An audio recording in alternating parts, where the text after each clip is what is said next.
Olá, alunos! Estamos de volta a mais um Estudo em Casa Itabaianinha. Como vocês têm passado? Eu espero que bem. O tema da aula de hoje é o texto didático. Dá para entender ou está inextricável? Você já escutou ou leu essa palavra? Ela parece adequada ao contexto da pergunta, isto é, ela deixa claro a informação que espera obter? Podemos imaginar significados para essa palavra a partir de outras que compõem essa pergunta? Inextricável, nesse contexto, pode significar algo difícil de compreender. Então, o objetivo, dessa pergunta na nossa introdução é instigar vocês a perceber como será desenvolvida a nossa aula, certo? Como o texto didático, ele traz as informações para nós leitores e como nós conseguimos absorvê-las, ok? Bem, além disso, nós iremos explorar um assunto muito importante, que é as informações principais e secundárias para a construção de sentido do texto. E para isso, nós utilizaremos o texto didático como objeto de estudo, certo? Isso mesmo, os textos didáticos, esses que vocês leem na escola, esses que vêm nos livros escolares, certo? Bem, o texto que nós iremos iniciar, ele foi retirado de um livro de história do 6º ano e tem como título A História entre a Imaginação e a Realidade, certo? Bem, é claro que eu não trouxe o texto na íntegra como ele é apresentado na página do livro didático, por quê? No livro didático, ele traz outros recursos, traz imagens, traz legenda, traz aqueles boxes laterais com definições, com palavras que foram suprimidas, para esclarecer mais para os leitores, de modo a manter apenas não só o texto na página do livro. Bem, vocês notaram que eu destaquei algumas palavras no texto, para facilitar a observação de vocês no momento da leitura. Acompanhem comigo a leitura, a fim de permitir o estranhamento individual frente ao material de leitura, tá bom?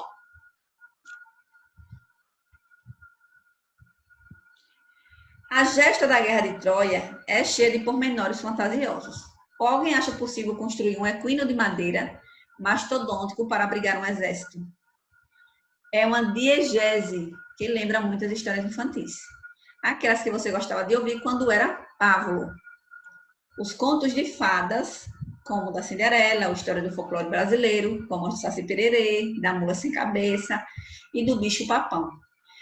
Mas existe uma diferença importante entre a história da Guerra de Troia e os contos de fada. A Guerra de Troia aconteceu mesmo, no passado. A narrativa da guerra, ela sim é fantasiosa, mas o fato é real. É uma história que amalgama a realidade com fantasia. É uma lenda. Existem diversas lendas que as sociedades excogitaram para contar a sua história, muitas vezes com base em alguns fatos que realmente aconteceram, como a lenda da fundação de Roma, atribuída a Rômulo, irmão gêmeo de Remo, filhos da humana Reia Sílvia, com o deus da guerra Marte. Segundo essa lenda, Remo e Rômulo foram propelidos no rio Tigre, ainda no Elos. Quem ordenou o crime foi o vingativo Amúlio, irmão de Reia Sílvia, mas os gêmeos evadiram-se da morte. Foram salvos e lactados por uma loba. Essa narrativa constitui uma lenda, um mito. Então, o que vocês acharam desse texto? O material, ele apresenta um bom exemplo de texto didático, ou seja, ele ensina e informa sobre algum tópico da história, É fácil determinar o assunto tratado no texto? Se não, e por que isso ocorre? Bem, eu espero que vocês tenham chegado à compreensão de que a dificuldade da leitura está diretamente ligada às escolhas vocabulares, né? Destinadas ao público leitor e aos objetivos do gênero didático. Qual é o objetivo desse texto? Ensinar e informar, né? Se nós modificássemos nessas palavras, substituíssemos essas palavras por outro sinônimo, né? De maior compreensão para nós leitores, com palavras que nós já conhecemos, né? Facilitaria melhor a compreensão? É claro que sim, né? Então, esses conteúdos, né, como são destinados a alunos do ensino fundamental, ele não cumpre o que se espera de um texto didático, não é isso? Para vocês observarem como a escolha do vocabulário é importante para quem escreve e para quem lê os textos didáticos, certo? Bem, as condições de produção desse texto em questão, né? Por se tratar de um texto voltado a alunos interessados em conhecimento sobre a história, eles devem trazer, né, uma articulação entre os objetivos comunicativos, que é informar e instruir, e as marcas linguísticas que são típicas desse gênero, né? Como destaque e definição de termos e a clareza expositiva. Porque quem lê um texto didático, ele deve trazer um conteúdo que seja facilitado para um público em geral, certo? Então, vocês perceberam que a escolha vocabular utilizada distanciou o texto dos leitores, tornando mais difícil sua compreensão. Mas que, com a identificação da ideia principal, né, conseguimos compreender o sentido do texto. Nós conseguimos compreender o que o texto ele fala sobre lendas, mitos, não é isso?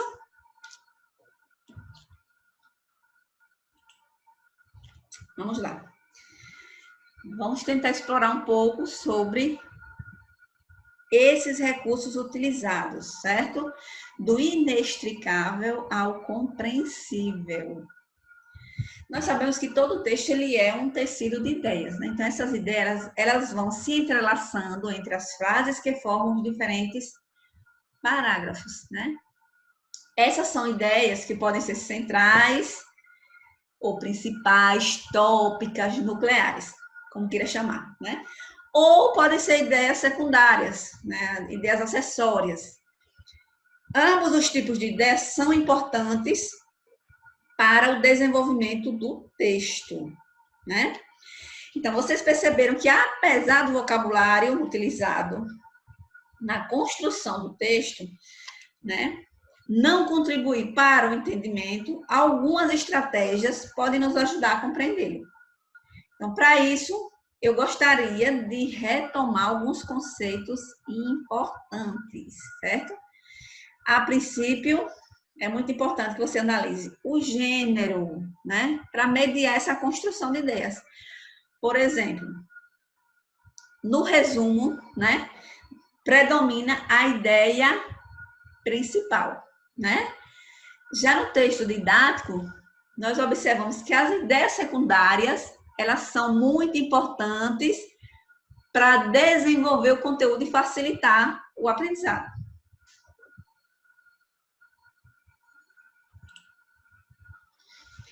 A ideia central é o mais relevante de um texto ou de outra manifestação de pensamento. As ideias secundárias ajudam a criar um contexto, né, e a reforçar o essencial.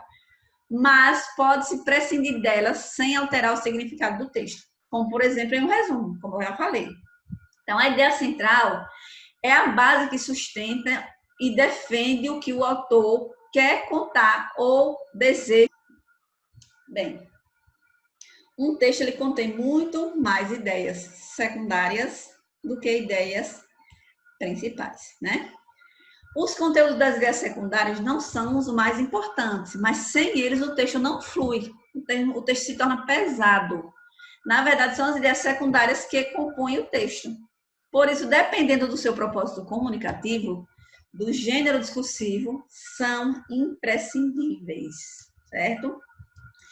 Na verdade, são as ideias secundárias que dão seguimento ao texto, trazendo mais detalhes, né?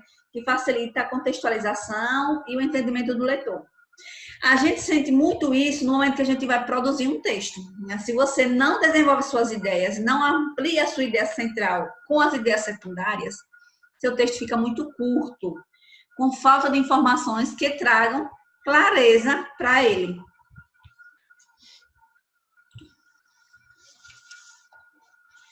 Colocadas em excessos, as ideias secundárias dificultam a compreensão do essencial. Mas quando há ideias de menos, o texto fica sintético demais, telegráfico. Então, as ideias secundárias são dispensáveis somente quando queremos fazer uma síntese ou um resumo, né? Se nós vamos fazer um resumo de um determinado conteúdo, de um determinado texto, aí sim, as ideias secundárias, elas são dispensáveis, né? Porque nós precisamos somente das ideias principais. Mas, para produzirmos um texto, elas são primordiais, né? São elas que desenvolvem as ideias principais, certo? Bem, essa é uma dica super importante quando você for estudar um texto de história, de geografia, de ciências. As ideias principais podem ajudar você a formar o todo daquele conteúdo que você está lendo, né? Então, é interessante que você, quando estiver estudando um conteúdo, né, você esquematize, você sintetize as ideias, você construa um mapa mental das ideias principais. E são elas que vão fazer com que você absorva o conhecimento geral daquele conteúdo. Nós vamos passar agora a leitura do romance Capitães de Areia, né? Na verdade, é um resumo do texto Capitães de Areia, de Jorge Amado. Nós vamos fazer a leitura juntos e observar como as informações principais e secundárias constroem a tessitura de um texto. Vamos lá. Capitães de Areia, de Jorge Amado. No início da obra, há uma série de reportagens fictícias que explicam a existência de um grupo de menores abandonados e marginalizados que aterrorizam a cidade de Salvador e que é conhecido por Capitães de Areia. Após essa introdução, inicia-se a narrativa, que gira em torno das peripécias desse grupo, que sobrevive basicamente de furtos. Porém, apesar de certa linearidade, a história é contada em função dos destinos de cada integrante do grupo, de forma a montar um quebra-cabeça maior. O chefe do grupo Capitães de Areia é um jovem chamado Pedro Bala, um menino loiro e filho de um grevista morto no cais. Tinha ido parar na rua por volta dos 5 anos de idade e, desde jovem, já se mostrava corajoso e o mais capacitado a se tornar o líder das crianças. O grupo ocupava um trapiche abandonado na praia e era formado por mais de 50 crianças, sendo que algumas vão sendo apresentadas aos poucos durante a narrativa. Em certo momento da narrativa, a varíola passa a assustar os moradores da cidade. Um dos meninos do grupo contrai a doença e é internado. Nessa altura, surgem Dora e Zé Fuinha, cuja mãe também morreu por causa da varíola, e eles passam a integrar o bando. No início, alguns jovens tentam se relacionar com Dora, mas são impedidos por Pedro Bala, professor, e João Grande. Porém, Dora e Pedro Bala passam a ter certo envolvimento amoroso. Cada vez mais fascinado com as histórias de seu pai sindicalista, que morreram em uma greve, Pedro Bala passa a se envolver em greves e lutas a favor do povo. Assim, movido por ideais comunistas e revolucionários, Pedro Bala passa o comando do bando para outro menino e parte para se tornar um militante proletário. Bem, esse resumo que acabamos de ler, ele foi retirado de um livro didático de língua portuguesa do 9º ano, né? Ele centra as informações no protagonista. É evidente que o romance ele traz várias histórias de vários personagens que vão sendo entrelaçadas, né? Mas o resumo ele tem essa característica de ressaltar as ideias principais de um determinado assunto. Então é importante que você tenha em mente que um texto, seja ele de base argumentativa, seja ele de base narrativa, traz o entrelaçamento de ideias principais, ideias tópicas, né? ideias acessórias, que são chamadas de ideias secundárias. Então, as ideias secundárias ampliam esse aspecto do texto, ampliam o foco do texto, fazendo com que haja uma extensão maior, certo? Bem, nós vamos passar agora para o desafio, agora é a sua vez, né? Eu trouxe o texto O Encantador, né? Para a gente explorar aí um enunciado com a informação principal e como encontrá-la no texto. É impressionante como o cinema tem a capacidade de mudar certos aspectos das histórias nas adaptações. E é claro que O Menino do Pijama Listrado não poderia fugir a essa regra. O filme é excelente, mas ao ler essa obra, eu pude constatar que ela é superiormente melhor. Quando li as opiniões na contracapa do livro, uma delas escrita pelo The Irish Independent, dizia assim: um livro tão bom. Logo eu pensei, deve ter um pouco de exagero aí. Eu já conhecia a história através do filme, mas minha experiência ao ler o livro foi surpreendente. Devo confessar que uma coisa no livro me incomodou: o fato de os diálogos serem construídos com aspas, em vez de travessões. Dessa maneira, parece que os personagens estão pensando, em vez de estar falando. Porém, a leitura ocorre de maneira tão fácil que, ao longo da leitura, esse detalhe parou de fazer diferença para mim. O Menino do Pijama Listrado merece toda a repercussão positiva que gerou. E o autor, John Boyne, também é digno dessa boa fama. Vamos ao questionamento. O fragmento que apresenta uma ideia secundária é É impressionante como o cinema tem a capacidade de mudar certos aspectos das histórias nas adaptações. B. O filme é excelente. C. Quando li as opiniões na contracapa do livro, uma delas escrita pelo The Irish Independent. E D. É preciso muita maestria para narrar um acontecimento tão macabro quanto o Holocausto. Dessas informações, qual traz, né, uma informação acessória que complementa a informação principal? Na letra A, né, nós temos uma informação importante, né? Que o cinema ele tem a capacidade de mudar os aspectos das histórias através de adaptações, né? Essa é uma informação importante, né? O filme é excelente. Ele está dando a opinião dele, né?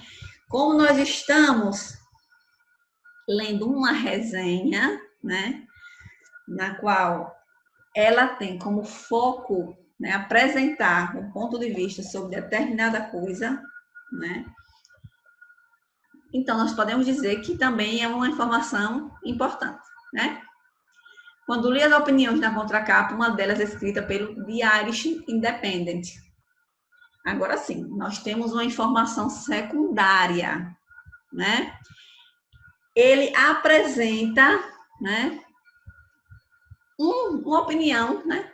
Apenas uma informação a mais para complementar a informação principal, que foi a opinião da capa, né? Então, a opinião da capa, como essa opinião interferiu na opinião dele, certo? E na letra D nós temos uma opinião também que ele reforça. A letra D também ele traz uma opinião, né? Que reforça a estrutura do texto resenha. Né? Então, nós temos aí a alternativa C como ideia secundária, certo? Chegamos ao fim de mais uma aula. Espero que tenha sido produtiva para vocês. Deixarei novamente o link com a atividade. Espero que vocês respondam. Fiquem em paz e até a próxima aula.